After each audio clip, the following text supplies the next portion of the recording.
Welcome into episode 3 of the Armchair Illini podcast. I'm Austin Berkland, and this is a special one. We have Heather Dinich of ESPN coming on shortly. But first, Illini fans, the Armchair Illini podcast is fired up to team with Hamilton Walker's Seafood and Spirits, hands down the best dining experience in Champaign-Urbana.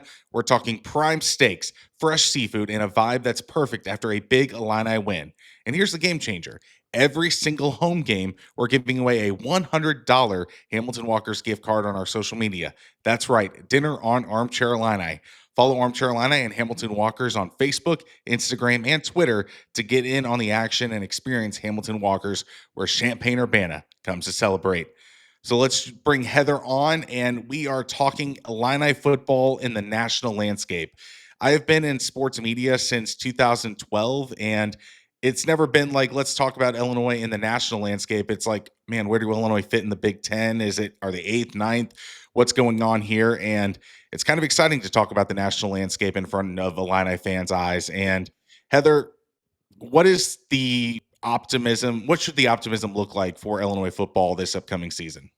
Well, I think the optimism should be relatively high. Bielema has me sold on this team, and I've had the chance to talk to him multiple times throughout the offseason. But when you look at what this team has on paper, and I'm sure you know this, but returning 76% of its overall production from a year ago, a top 25 team, that's the third best in the country, according to my colleague, ESPN's Bill Connolly.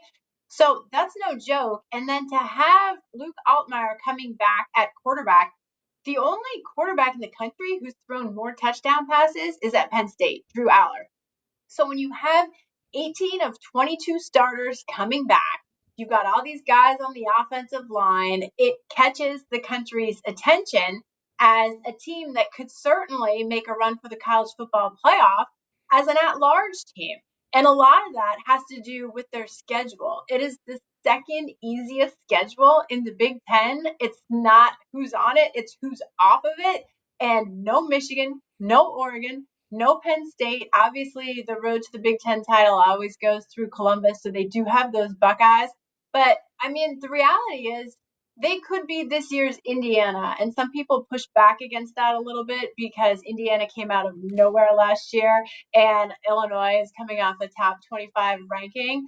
But when you look at the schedule and you look at what you opened with, which is not necessarily the national recognition for this program coming into the season, I think there are some valid comparisons between the two. Who is some of the Illinois counterparts across the country? Is it South Carolina? Is it still Indiana within the Big Ten? Who is Illinois going to be competing with for that potentially final at-large spot if everything goes Illini's way this year? That's a great question. And I do think Indiana will still be in the mix. Chris Cignetti has done a terrific job there. But outside of the Big Ten, South Carolina is a great choice.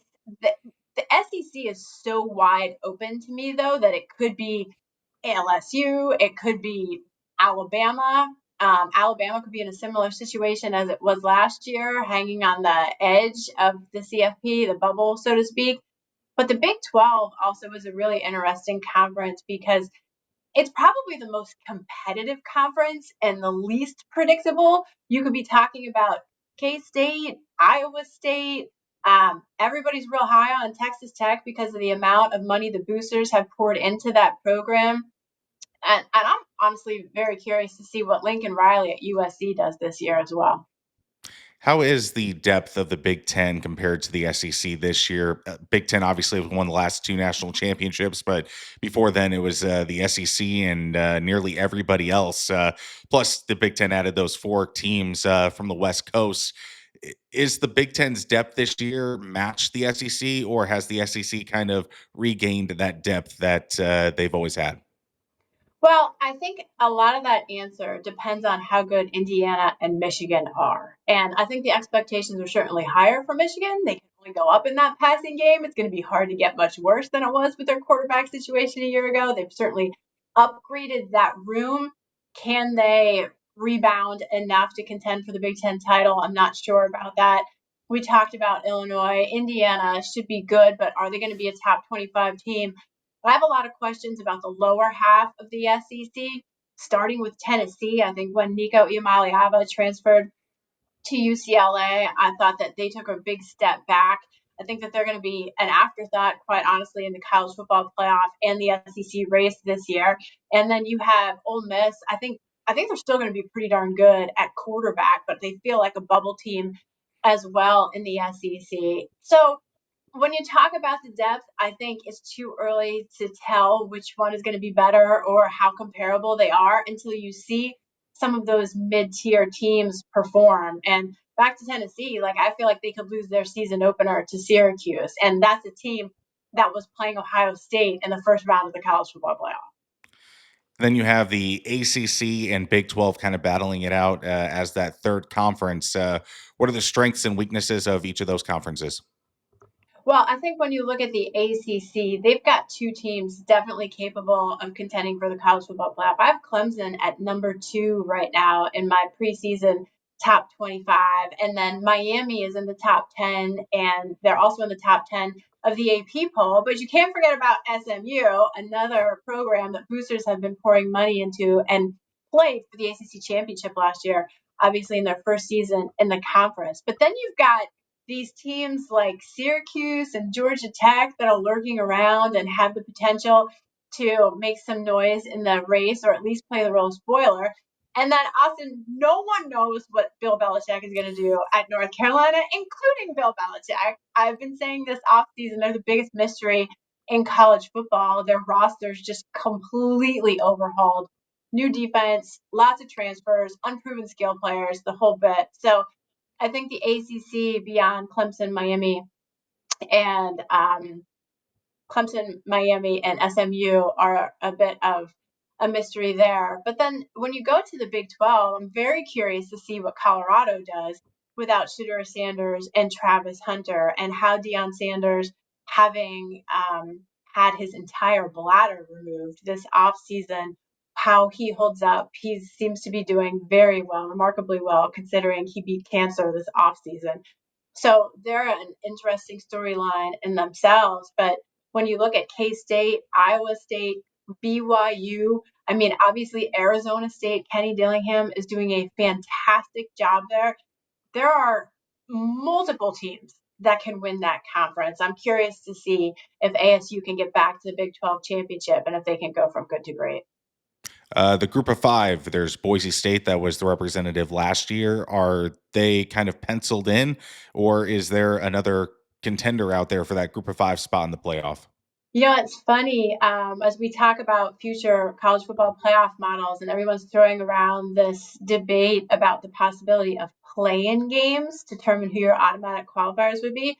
The Mountain West Conference already has a play-in game for the playoff, and it's UNLV and Boise State. And I don't know which one to pick right now, to be perfectly honest. It feels like the natural inclination is to go with Boise State. I think that Spencer Danielson has done a terrific job there, but UNLV is right on their heels. But I would expand it well beyond the Mountain West Conference because Memphis, Tulane, Navy, I think, has a chance to be really good this year. Navy was a really interesting storyline last year because they were really good. Then they got hammered at MetLife Stadium by Notre Dame, but made a lot of uncharacteristic mistakes, but also weren't as good as Notre Dame. Can they continue to close the gap between what they can do and what some of the country's most elite teams are able to do? You brought up Notre Dame. What is the outlook for the Irish as they compete in that independent role? Well, first they've got to figure out their starting quarterback, and we're creeping in on a week away from the start of the season, if that. So after they find the answer to that, I believe that Notre Dame can actually be better than it was a year ago if that quarterback, whoever it might be, is dependable and reliable, doesn't make mistakes, because the players around them and the talent around them are certainly good enough to get the Irish back to the college football playoff. My gut instinct says that they're not going to win the national title. I don't think they're going to play for it. I just think there are so many other teams out there in the ACC, the Big Ten, and the SEC who are equally, if not more, equipped to do it. So there's been a lot of chaos in the world of college football, obviously recently with the House settlement, the playoff format, conference realignment, and the transfer portal. Are we kind of at a holding pattern now in the world of college football outside of the playoff spots and how the playoff is formatted since the House settlement? Where are we at in the world of college football? Are we expecting some more chaos afoot, or has things kind of leveled out since the settlement was announced? Well, I feel like that was at least a bit of okay, you can take your foot off the gas for a second here because this is a major landmark moment in college athletics where everyone can take a deep breath. And now it's okay, what's the fallout from it? And multiple people that I've talked to have said, look, it's going to take a year probably to figure this out, how it actually works, the impact of it, the enforcement of it, all of those different angles to it. But at the same time, this is my 18th season covering college football for ESPN, and it's never over. If I'm anything, it's never over. I mean, you wake up on a Saturday morning and the Big Ten is throwing out the possibility of a 24 or 28 team playoff. I mean, it's just who knows, Austin? Who knows what news might be next in the world of college athletics? Expansion talks, whatever it might be, this sport always finds a way to throw us curveballs. In your heart of hearts, how do you think the college football playoff format goes? Let's say in 2027. If I had to predict it right this second, I would say that in 2026, it looks exactly like it does now with a 12-team college football playoff. Maybe in 2027, it goes to 14 teams that everyone has been talking about. Do they just give it another year to see how this plays out before making a decision? Because right now, the SEC and the Big Ten are not on the same page. They're not, and they need to be. And if there's going to be something as drastic as a 24 or 28 team playoff, then it's not just the Big Ten and the SEC. The Big 12 and the ACC would have to agree to it too, because they're talking about removing the conference championship games, with it, which is a really big deal, as everybody knows, in terms of media rights, contracts, fan interest, all of it. It is really hard to predict, but they've been very slow moving in terms of coming to the table and reaching a consensus on this. And if they don't reach a consensus on changing it, that's also fine because there is a format that's in place and it's what we have now. Do you think we'll see straight rankings, or do you think we'll see like the SEC gets four teams, the Big Ten gets four teams? What do you think it'll settle on? Well, that's the pushback right now from the other leagues is the automatic qualifiers. There are some people out there who still think that the guaranteed spots for each league would work. But the SEC has to agree to it. I don't know that they will. So I'm hesitant to say that that's a model that will ultimately get approved. But again, we'll see. So the Big Ten championships time. Does Penn State and James Franklin finally get it done this year, or do you still see it as Ohio State and Oregon and everybody else? I think Penn State gets it done this year. And I'm going out on a limb saying this because I thought Penn State was going to lose to Boise State last year. That's how much faith I had in James Franklin and Drew Aller at that time. But this year, I have a different opinion on it. And it's because when you're Nicholas Singleton and Katron Allen, you don't turn down the NFL to come back and lose at home to Oregon. You're coming back to win a national title. I mean, that's the reality of it. Their decision to turn down the NFL and come back surprised even James Franklin. And I think Drew Aller is going to take another step forward. They got some receivers out of the transfer portal that I think is going to help elevate his passing game. We'll see some more downfield passes from him. But to me, one of the biggest reasons to believe in Penn State is on the sideline. And it's the hire of Jim Knowles as defensive coordinator. That to me was the best offseason coordinator hire in college football. And to pluck him from Ohio State, I think will work wonders. And I talked to Knowles this spring, and one of the things that stood out to me was his approach to it was like, I'm at this age in my career. How can I help? How can I help you, Penn State? And I'm sure that James Franklin has a laundry list of ways he can help. So Heisman contenders of the Big Ten, who do you see as somebody who could be in New York City at the end of the season? Well, it depends on if we're talking about QBs or non-QBs, but regardless, overall, as a Heisman voter, I know my job is to give the award to the best player in college football, regardless of position. And I start with Jeremiah Smith at wide receiver. I think he's a fantastic player. He's only going to be better this year. And I had a chance to see him and interact with him a little bit at Big Ten Media Days in Las Vegas. The dude is huge. Like, he's a serious beast. I'm not small. I'm like 5'8". And the two that stood out to me were Jeremiah Smith and Nico Iamaleava because they were just larger than life.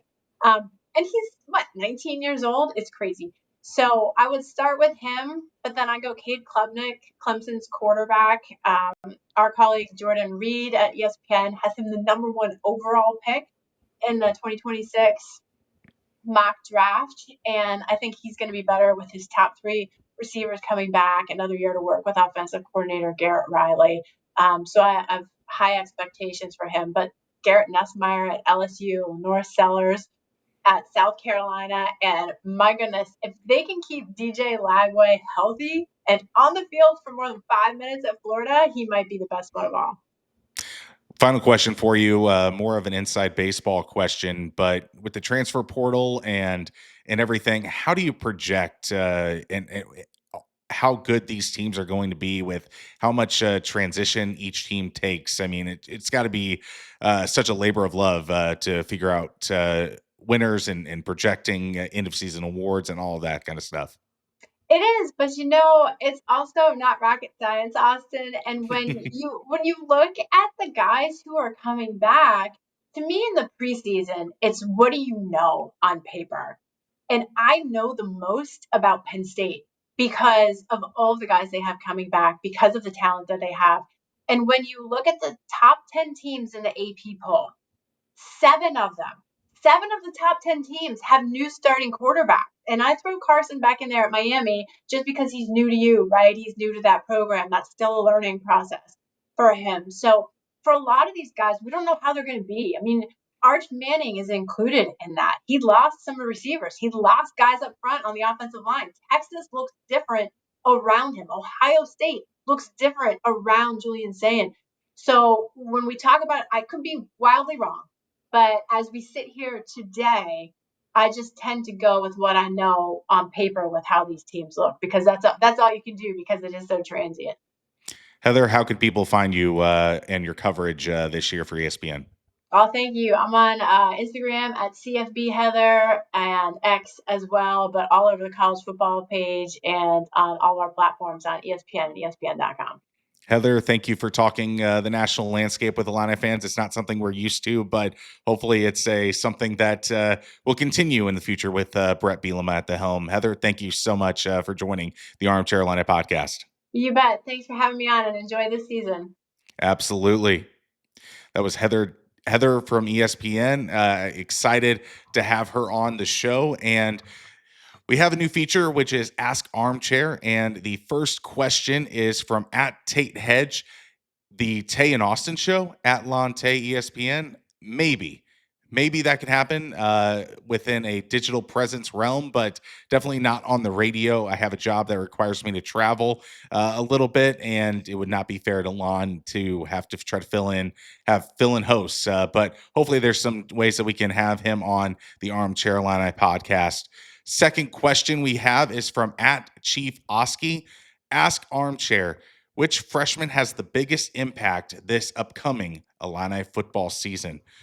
Oh, that's a tough one. I think I might go with Braden Trimble of the wide receiver. I think there's an opening at the wide receiver room this year, and I think he can fill a role there. I don't know exactly how much receptions he'll get or how many targets he'll get because of Hudson Clement being there and Malik Elzy, but I think he is going to be a factor in that wide receiver room. So that would be my answer at Chief Oski. Again, thank you to Hamilton Walkers. Thank you to you guys for listening. This is the Armchair Illini podcast. You can follow us at Armchair Illini, and then please like, share, and subscribe on YouTube, and then rate on Apple Podcasts and Spotify. It really helps our growth.